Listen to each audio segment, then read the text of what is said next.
Hello guys, Bobby Drives here. So today I've got a BMW 2 Series. It is a 218D, it is a 2015 plate, and it is an M Sport. But the first thing I'll say about these cars, guys, I actually love the size of the 2 Series. They're not too big, they're not too small. If you compare it to my 6 Series as an example, my 6 Series is like a bus. It's huge, you know, it's awkward to park, and if you're going through those width restrictions, it's quite tight. Whereas this, I feel, is a right size for a coupe. And think about it, guys, this is the same size as the E46 BMWs in the 3 Series. What, they're like, 15, 20 years old now. And as cars are coming out, they're getting bigger and bigger and bigger. Maybe we're getting big ourselves, who knows? But this is the right portion, and I think it being a 50-50 weight distribution, handling wise, it's excellent. We are going to go around, check all the features from the inside and outside, go for a drive and take it from there. If you are new to my channel, don't forget to subscribe. Do hit the bell notification button so you can be notified for my new videos. Smash the likes button if you did like it, it does really help me. And don't forget to follow me at Bobby Drives.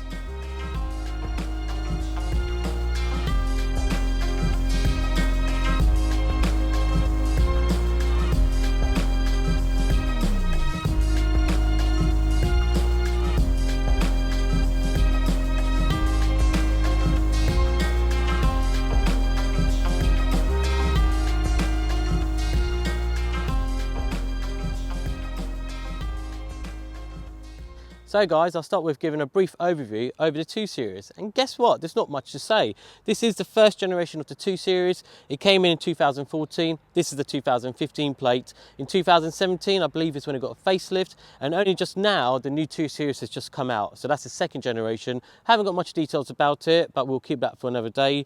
But yeah, guys, this is the first generation of the 2 Series. Prior to this, they did have the 1 Series, and normally you could only get the 1 Series in a 5-door or 3-door hatchback. And I actually had one as a company car. It was the most basic one. It was a 116D SE. It was all right. I didn't mind having a BMW as a company car, but it was really standard. The interior inside was really old. Anyhow, they then built the 1 Series Coupe based on the hatchback version. So you can get like a 118, a 120, etc. The one that I really like, which is really rare, is the BMW 1M. Think about it, guys, it's not even called M1, it's called 1M because it's so special. And they are like super rare, super expensive to get hold of. They're like quad exhaust on the back, the big arches, and it came in this beautiful orange. If I've got a picture, I'll put it up, but I absolutely love those. But I think BMW thought, as a business idea, you know what, why don't we stop doing the 1 Series Coupe and keep the 1 Series just as a hatchback, and let's make the 2 Series, which is what they did.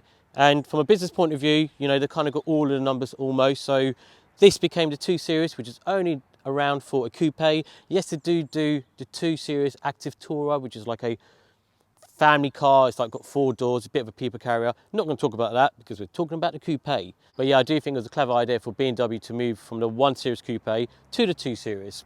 Got the whole market covered.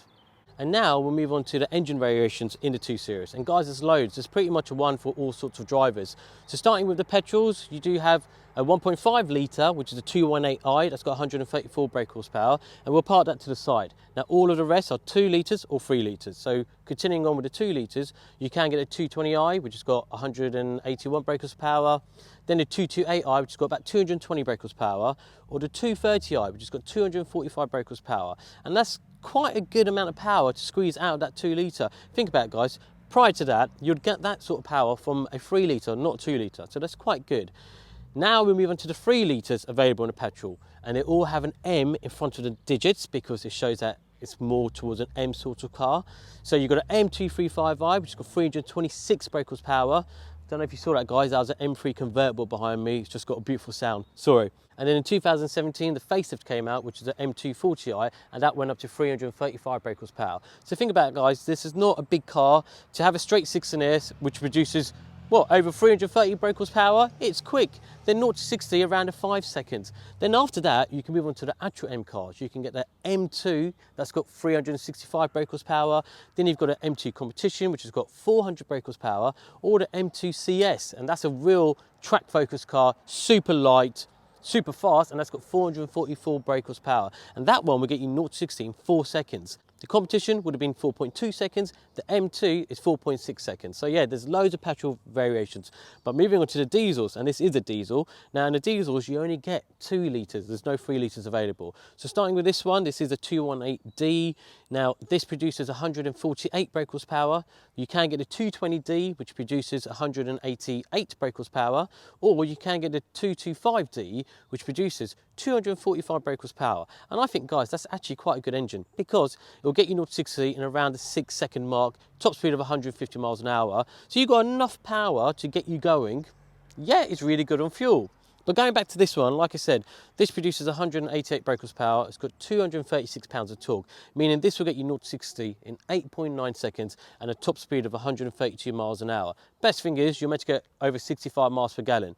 I've been putting my foot down. I'll be getting more around the 48 miles per gallon. But if you are a sensitive driver or a careful driver, you'll probably get around that 60 mark. So fuel-wise, this is excellent. And also, I've been driving this around. Even though it's the entry-level diesel, it does go. Honestly, I put it into sports mode. There's all these funny little technical bits that BMW have done with a car. It makes you feel that you're going a lot faster than you are, or the way that it takes off. So not bad for a 218D. Also, the car's grown from the 1 Series Coupe. So this is actually 2.8 inches longer than the previous 1 Series Coupe, 1 inch wider, and 0.4 inches lower to the ground. So yeah, it just shows you newer cars are getting bigger. And bear in mind, guys, you can still get 4 people in there sort of comfortably. The boot's a really good size. It's actually 30 litres bigger than a 1 Series Coupe's boot. So yeah, put your friends in there, go for a long drive, you'll all be okay. I'll tell you what's funny, guys. The seats in the rear are bigger than the seats in my 6 Series. My 6 Series, you have to almost sit down and you're like straight. Here, you can still lean back a bit and slouch. So how funny. The 2 Series rear seats are bigger than the 6 Series rear seats. Shocking. Bear in mind, you can get 4 trim levels in this. You can get an SE, Sports, Modern, and M Sport. Now, SE is just completely standard. Sports is just got a little bit of red lines going around inside the car. Modern, just got some extra comfort features inside. But M Sport is the one that you want to go for. That's where you get the front and rear bumpers, the side skirts are different, the wheels are different, the seats are different, so is the steering wheel. I'd always recommend, guys, if you are looking for a BMW, do get an M Sport. Resale value, you'll get more for an M Sport, and just generally, they just look better. Let's have a quick walk around the car. So from the front, guys, you can see you've got an M Sport bumper, which is a lot different to the normal SE one. Unfortunately, this doesn't have the LED adaptive lights. You've got normal halogen lights, but they still look really nice. The wheels are 5-spoke, they are 18-inch. It just makes the car sit nicely. And like I said, this is an M Sport, so it sits 0.4 inches closer to the ground. I do like these little M badges that they have. I noticed that they come on all of the 2 Series, which are M Sports. Going around, we can look at the rear. Yeah, really nice. Single exhaust. If you do get a 220 upwards, whether it's petrol or diesel, then you do get double exhaust. If it is the M235i or the M240, you get a single exhaust on either side. If you go into the M2 and onwards, then you get quad exhaust. But yeah, really like it. Got nice rear lights, all LED run. Parking sensors to the front and the rear. But yeah, it's just a nice looking car. Tell me what you think, guys. Do you like the look of this? Are you not too sure about it? I think they look fantastic, really. With the boot is an excellent size, and what's nice, as standard, you do get the seats which fold down. They are 40-60 split.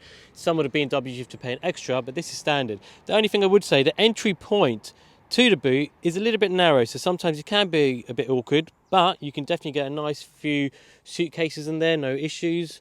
And I like that you've got this little storage area down there, so things won't just rattle away. But yeah, that is the boot. Now we're inside the car, guys. First thing I'd say, I love the combination. I love the Alpine white on the outside, and I love the red leather inside. This actually reminds me of my 330 diesel that I just sold recently. But yeah, guys, this is inside the car. First thing I'd say, I love this M Performance steering wheel. Now, this is something that I actually want in my 640D. I've got a slightly older steering wheel, but I just love how you got these 2 blades on the left and the right. It's just really sporty. In the middle of the car, you do have an 8-speed automatic gearbox. You can get these in manuals, which would be a 6-speed manual, but this is an automatic. To the right of it, this does actually have adaptive suspension, so I can go from Sports Plus to Sports to Comfort and to Eco. So yeah, it will adapt the car to what I want it to be. If I want it to be really sporty and quick and responsive, I'll put it into Sports. If I want it to be comfortable, put it in Comfort. If I wanted to be eco, I put it into eco. You kind of get my drift. But it's really nice that you have all these different options on it. To the left of it, you do have your iDrive, which controls your 6.6-inch infotainment screen. You can get a bigger version. So if you do get a full iDrive professional system, you do get an 8.8-inch screen. But this is good enough. And again, you can connect your phone wirelessly, whether it's for your music or for your telephone calls. So yeah, it's just really handy. The only one thing is, because this is not the professional system, you don't get a sat nav in this, so you are relying on your iPhone or your Android for sat nav. Behind it, you do have your armrest. So if you lift this up, got a good amount of storage on it. The good thing is you do have a USB charger and an auxiliary cable, so if you've got other equipment that you want to play music from, you can just connect it to that. In front of the gear lever, you do have 2 cup holders and a little bit of storage. Just above it, you do have your dual zone climate control, which is standard in all 2 series, which is really good.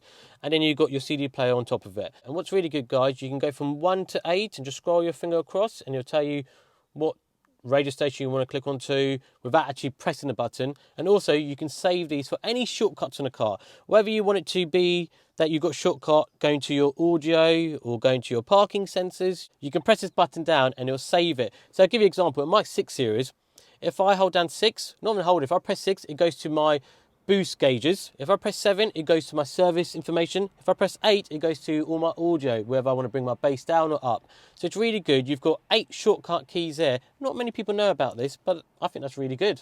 The steering wheel is also multifunction, so you've got all the buttons there to control your telephone calls or your music or your cruise control, so that makes it really handy. You do have 2 electric windows, electric mirrors, automatic lights. It's just a well-equipped car. As an entry-level BMW, this does come with a lot of equipment as standard, so I'm really surprised. And what I do like about it, guys, even like the dashboard and stuff, it's not real leather, but it's just nice and soft to the touch. And even all the metal finish is just nice. It's like a almost smooth, flat finish. So yeah, love it. And also, guys, another thing is, like the leather on the armrest is actually real. I didn't realise the leather on my armrest in my 6 Series, it's not actually real. It's like this stuff on the dashboard, and I was, bit gutted about that. So yeah, I like that this has got real leather.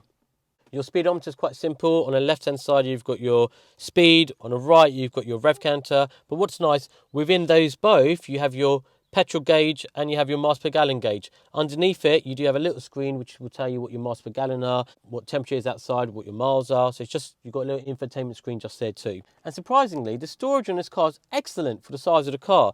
Think about it, I've got 4 compartments here, so it can easily take a couple of bottled waters, whatever else I need. I've got an armrest. The glove box is of a decent size. So even though it's a bit of a smaller BMW, which I like, everything's all in the right places. All the proportions are right. And just to show you the space in the back seats is better than 6 Series, I'm going to get in.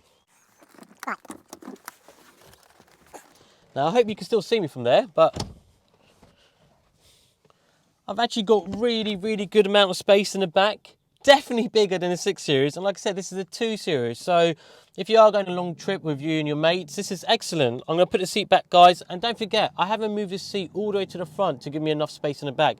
It's medium size. That will probably suit someone who's like 5'10", so if I put it back, got loads of space. Let me just check the front. Yeah, they've got enough space too, so yeah, honestly, from the back, excellent size. And another thing I like, which is not expensive to have in a car, is coat hooks. I don't know why so many cars nowadays don't have coat hooks. We still do wear jackets. So guys, let's take it for a drive. As soon as I get in this car, I just feel at home because it's smaller, it's more nimble. It reminds me of my old like E46 cars because it was around that size. And yeah, it just feels nice. One thing I'd say, guys, I've been driving for the last couple of hours, and even though this is a 218 diesel, it's quick. It's because it's got a lot of torque. It's got 236 pounds of torque, so that just gets you moving off the line. But yeah, it's a really nice drive and I'm finding it really comfortable. When I'm in my 6 Series, because that's what I can compare this to right now really, my 6 Series obviously is a lot bigger, it's a lot wider, and when I'm driving it, I just feel I've got to be a little bit more careful. Not saying that I'm not careful with this, but because it's smaller, you just feel probably a little bit more confident in this. And the fact, when you go through like width restrictions example, I could just fly through this. My 6 Series, I have to like slow down.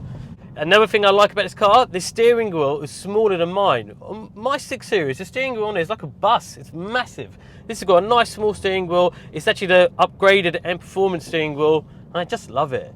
But yeah, this just goes really nicely. You know what? Let's open it up.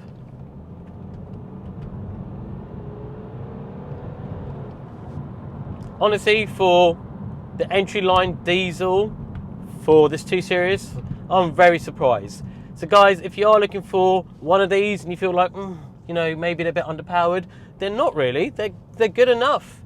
If you are a bit of a thrill seeker, then yes, maybe look at getting more of a powerful engine. But as a good drive, and this just feeling, look at that, surprised. It drives really nice.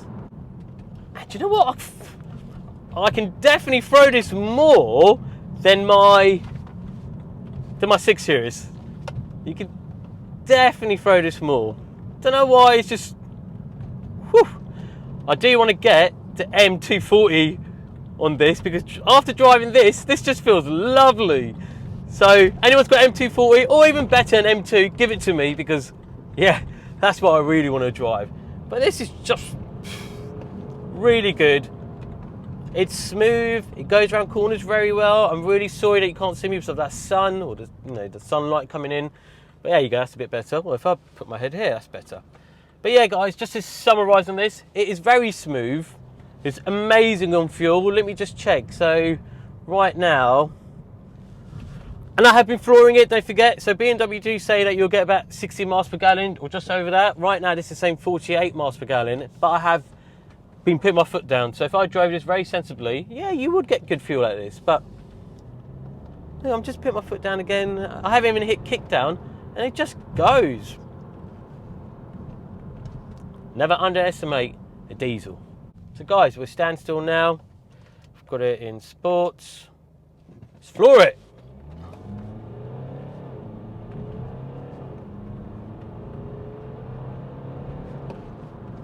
Nice. Nice. That's all I can say. It's, you know, obviously I do like a bit more power myself, but it's got enough power. And guys, I forgot, but when I put my foot down earlier on, I didn't even have it in sports. I just had it in comfort. Now I've got it in sports, it's definitely more awake.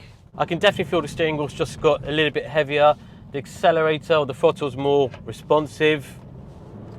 Woohoo! Yeah, very nice. But overall for me, I would say it's a good BMW, especially that you've got so many engine variations in here. You'll definitely find one which suits you. So guys, that brings us to the end of my review. I hope you enjoyed it. I thoroughly enjoyed driving this car, and like I said, it's got the 50-50 weight distribution. The size of it is right, making it more nimble, more agile, easier to throw around corners, and also you actually feel more confident in a car of this size. My 6 Series is a lot bigger, and I feel sometimes if I put my foot down, although it's more powerful, I just feel like the back could swing out. So yeah, I've really enjoyed driving this car. And bear in mind guys, you know, if you've got 10 to 12,000 pounds, you are getting a whole little car for your money. And bear in mind guys, going back to this 218D, it's cheap on fuel, cheap on road tax, cheap insurance, relatively cheap to run. That's why I'd give it a thumbs up. Anyone who's looking for an entry-level BMW, this is a great option to buy. But that is the end of my review guys. I hope you enjoyed it. If you are new to my channel, don't forget to subscribe. Do hit the bell notification button so you'll be notified from my new videos. Smash the likes button if you did like it. It does really help me and it does support the channel. And don't forget to follow me at Bobby Drives. But until next time, keep safe and I'll see you then.